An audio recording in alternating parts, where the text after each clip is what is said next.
to the latest episode of the Kansas Moonshot Podcast, where we are shining the spotlight on amazing things happening in schools across the state.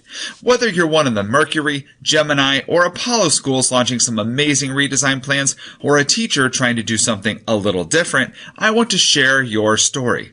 The goal is to celebrate the awesomeness all around us. In this episode, I interview Tia Jones, a STEAM teacher for grades 6 through 8 at Garden Plain Elementary.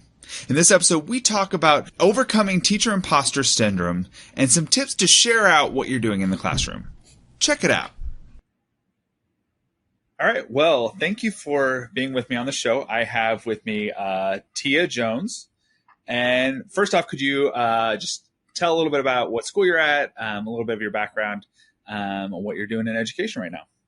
Okay. Yeah. My name is Tia Jones, like you just said, and I teach middle school STEAM in Garden Plain, Kansas, and currently not a redesign school, but there's a couple schools in my district that are going through the redesign process. And so I've been keeping up to date and trying to follow along with what they're doing. I have been teaching 18 years, and most of those years have been in middle school. So that's my passion. That's what I love. Those are my people. That's right where I'm at too. I said there's no way I would ever do middle school, and then I ended up there, and I loved it, and I've wanted to stay there ever since. Yeah, absolutely. I love what you said about how you are not a redesign school, but you're doing some redesign type things. You're trying some things out. You're following along with what they're doing. Yes. I think there are a lot of people who feel like, well, I'm not an official redesign school, so I can't try things out. And so that's great to hear that you're launching into that. Oh, absolutely. I kind of have the personality where I just want to jump in and try new things anyways. But I'd rather test them out now before I'm told, if that makes sense. Like kind of dip my toe in it and try and keep up with what some of the other schools are doing. So I have a better understanding than when, it comes down the line and we are a redesign school. Right. Well, and what I found is sometimes when you try things out, you can say, oh, yeah, I tried this out. Why don't we try it this way? It goes a long way, and people start to listen because a lot of times people just want some direction to go. And if you're the one saying, hey, I did try this out and this is what worked and this is what didn't. A lot of times they're more likely to come on board with that. Yeah, absolutely. I think there always needs to be someone in the building that they can all lean on or rely on. Right. For certain things. Absolutely. Yeah, that's where I'm at. And so when I contacted you about being on the podcast, you had this really amazing idea about wanting to talk about this idea of teacher imposter syndrome. And so first off, how do you define teacher imposter syndrome? Well, I don't know if there's like an actual definition for teacher imposter syndrome. I found several things that fall back on just the phrase imposter syndrome. But I kind of look at it like doubting your abilities, being considered maybe a fraud or just an imposter in your own field, and that people are going to find out that you have no idea what you're doing, really. It's just the feeling you have deep down. You mean you don't have everything figured out already and you don't have all the answers and you can't just solve all of education problems? It really is the nature of the beast when it comes to education and teaching, is just that there's so many variables. There's so many things that you come across on a daily basis that, that was new. Never had to deal with that before. So, yeah, I think we all at some point in our career or in our day, you can have that feeling. And what was drawn to you to this topic? What led to your passion behind this topic? Well, I actually came across a blog over the summer and kind of read about it, but it was more geared towards pre-service teachers and their feelings of inadequacy, the first few years of teaching. And I thought that was really interesting. But I also felt like, I actually, 18 years later, is still struggling with some of these thoughts and feelings that I have in the classroom. And so I just thought it was a really interesting topic. But then I was nominated for the Kansas Teacher of the Year 2020 this year. And Congratulations. oh, well, thank you. But at the banquet, the regional banquet that we went to, Dr. Andy Watson had a little speech. And then the Kansas Teacher of the Year 2019, Whitney Morgan, also gave a little speech. And both of their speeches were kind of similar, and they were validating that the teachers in the room that were nominated for this award should be there. And even though we may think we may not belong in the room, we all do. And I thought that was interesting as well, because that reminded me of the Teacher Imposter Syndrome blog I had come across. And I thought, you know what? We are in a room full of, the best teachers in Kansas that the districts have nominated to be there. Yet they're trying to tell us that we deserve to be there and we are all great teachers. So I appreciated them both saying that, because of course I was hearing all of these great stories from all of these amazing teachers.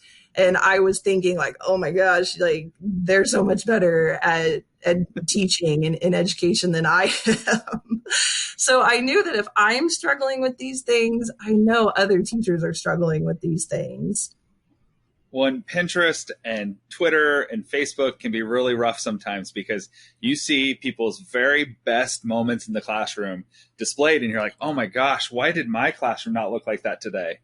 And sometimes when you get in that day to day, it's really tough. Oh, absolutely. Yeah.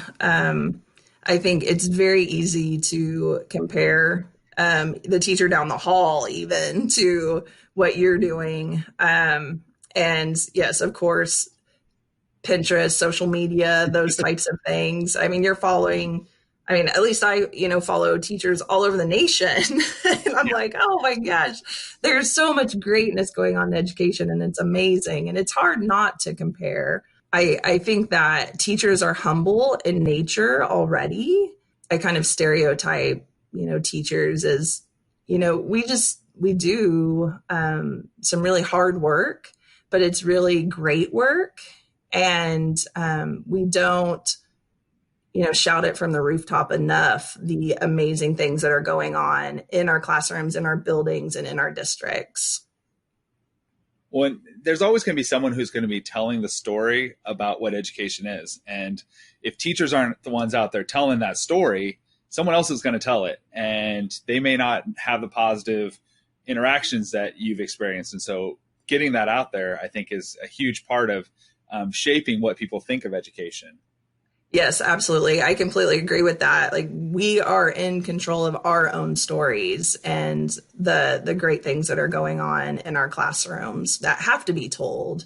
And sometimes they are heartbreaking stories. I understand that too. And it's good to have a community of people around you to support you during those times. But also just being able to tell the world how great, even let's just focus on the state of Kansas, is moving in education, and we are leading the way, and we have to be able to share our stories. And how do you think this connects to school redesign? What can schools do that are in this redesign process to help kind of overcome that a little bit? Well, okay, so I read this book and it's called Adventures in Teacher Leadership. And I'm going to just say this quote word for word, otherwise I'm going to butcher it. It's a small little section of the book, but it says, unfortunately, the vast majority of teacher leaders receive their training from a school of hard knocks. It's easy to understand why so many of them struggle with self-confidence. The numerous bumps and bruises that come from the style of learning can lead to self-doubt. So I think that's what Redesign is doing right now, is that we're all jumping into this and we're all trying new things and we're all making so much momentum and movement forward in education. Yet sometimes we feel like we don't have enough training to do what we're doing, but we're kind of going in uncharted waters in some buildings that there isn't training. We do have to just jump in and try it and do what's best for kids. So I just feel like it applies to school redesign because we're constantly trying new things. And sometimes that can lead to insecurities. But I have a few tips that I think that we can try even in our daily life. And when I look at these, I also use them in my classroom too. Like I try to teach little mini lessons to my students with social emotional as well. So I feel like some of these, can help all people, students and teachers alike. One is just focusing on the positive. So it's so easy to think about what a terrible day you had or a terrible lesson, or to kind of get into the self-pity sometimes. But just trying to find the silver lining in those bad days. I think just having gratitude, maybe if it's even just gratitude, you have a job today. No one's, trying to fire you or anything like that. Hopefully you have a support system around you. And that's another tip as well, is just finding your teacher tribe. So you have to have a sounding board around you where you can bounce ideas off of, or people are there to encourage you and point out all the great things that you're doing, even when you feel like a few things failed. So being able to just lift each other up and encourage each other. Another tip that I like to say is measure success by your own ruler. So we mentioned earlier about looking on Pinterest and different types of social media, or even the teacher down the hall who is doing awesome things. You have to look at your goals and your progress that you've made. And you can't really measure up to anyone else because they're on a different journey. They maybe have taught more years, or are a rock star in a certain area. But each teacher has their own, thing that they're really good at and that they can portray in the classroom. And another one is just make it about the students. So I think it's easy to get down on ourselves and think about the negative things or the lesson that didn't work out. But I really like to just always put it back on the student growth. And that really is the overall measuring stick, really is the type of growth that the students are having. And I always like to remind myself that, they're learning things and they're doing awesome projects in my classroom, but it is not because of me. It's because those students are amazing and they always have better ideas than I could even think of or dream of. And they're so creative. And if I just keep reminding myself that even when I fail at a lesson and I feel like it all was terrible and nobody learned anything, it surprises me that the kids, always are able to produce something. And I like to do a lot of reflections with my projects, and the kids always will tell me one thing they learned. And so even though I thought it was a big flop, they are able to tell me something that they learned, even if it's just perseverance. I'm going to be happy with that. Well, and sometimes if you get so caught up in the day-to-day growth, it's easy to miss the big picture. And you might say, you know what, they didn't learn something between yesterday and today, but look at where they were at a month ago. And we've experienced that in our redesign too. It's not quite where we want it to be yet, but I keep having to remind people, hey, but look where we were at 2 years ago. Look at all these different things that we have in place now that we almost take them for granted because it's just part of our system now. And it's like, we've gone so far. And so constantly reminding yourself of where you were and where you've come. It's sometimes it's just that reminder of, yes, I know you may not be where you want to be yet, but look at how far you've come. Yes. Look at how far the kids have come. Yeah. What a great point, that you have to celebrate those small successes as well. So with all of this redesign, I hope people are going to start sharing out more and more about what they are doing in the classroom, share those successes. You are working on sharing some things with your new podcast, which by the time this comes out, there have been at least 1 or 2 episodes that have been released. So tell us a little bit about your podcast. Yeah, thanks. This is a new exciting project that I'm doing. And just following your lead, Josh. The podcast is called What's Your Shtick?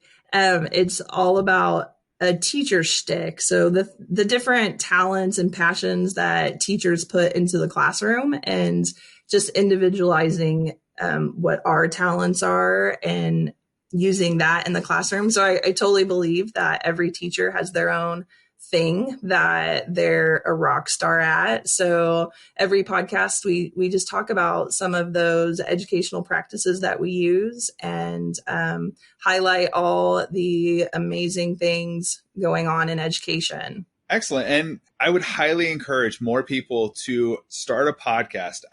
It's just such a great way to get your ideas out there, and find that one thing that you are really passionate about and start talking about it. Find other people who want to talk about that and get those ideas out there. Again, going back to that imposter syndrome, when I first started podcasting, I had no idea what I was doing.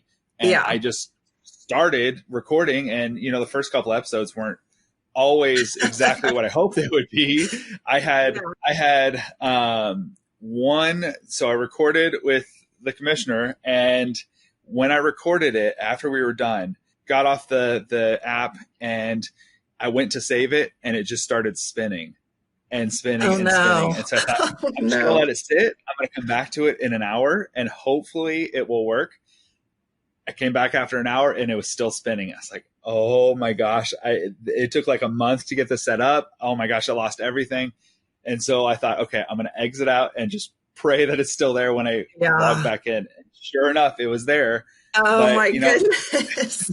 It happens. But if you don't dive in, you don't know how to troubleshoot, and problems come up sometimes, and you work through them. But just having an avenue to share those ideas is great. Yeah, my original plan was to podcast in the classroom, and kind of a turn of events, I was like, you know what, I need to just start this so I have a better idea, so I can then in turn teach it to my students. That's on my someday list. Like someday, I agree. I think that'd be an awesome idea. And if anybody out there is wanting to do that, let me know about it, and let me know how you did it so I can copy it. Yes, absolutely. All right. Well, if people want to reach out to you and hear more about what you're doing, what's the best way to reach you? Yeah, you can. Twitter would be good. It is Tia Marina. So that's at TIAMARENA. Or also we have a Twitter page for the podcast, which is at Teacher Shtick, which is just teacher, and then it's spelled SHTICK, Teacher Shtick. All right. And I'll put a link to all of that in the show notes so people can follow your podcast and listen to all the great things that you're sharing and interviewing people about. So thank you so much for being on the show. This has been great. I love hearing about things that are going on across the state. And hopefully more people will come on the podcast and share about the things they're doing, because they were so inspired by you telling them not to feel like an imposter. Well, yeah. And thank you, Josh, for, what you do. And I think this is a great way to stay connected with the amazing things going on in Kansas and what different teachers are doing. I've gotten a lot of really good ideas and implemented even a few of them. So thank you for what you're doing. And I've been sharing with people your podcast. So hopefully we can all just continue to encourage each other and support each other through education. Absolutely. Well, thank you for being on the show. All right. Thank you. That's it for this episode. For more information, check out my website, mrstockrocks.com. Now, if you have someone doing something awesome in their classroom, let me know about it. I'd love to have them on the show. You can email me at teachlikeaninja@gmail.com or follow me on Twitter at teachlikeaninja. I've been your host, Josh Stock, 6th grade language arts teacher and self-proclaimed awesomeness expert. Until next time, book it forward and be awesome.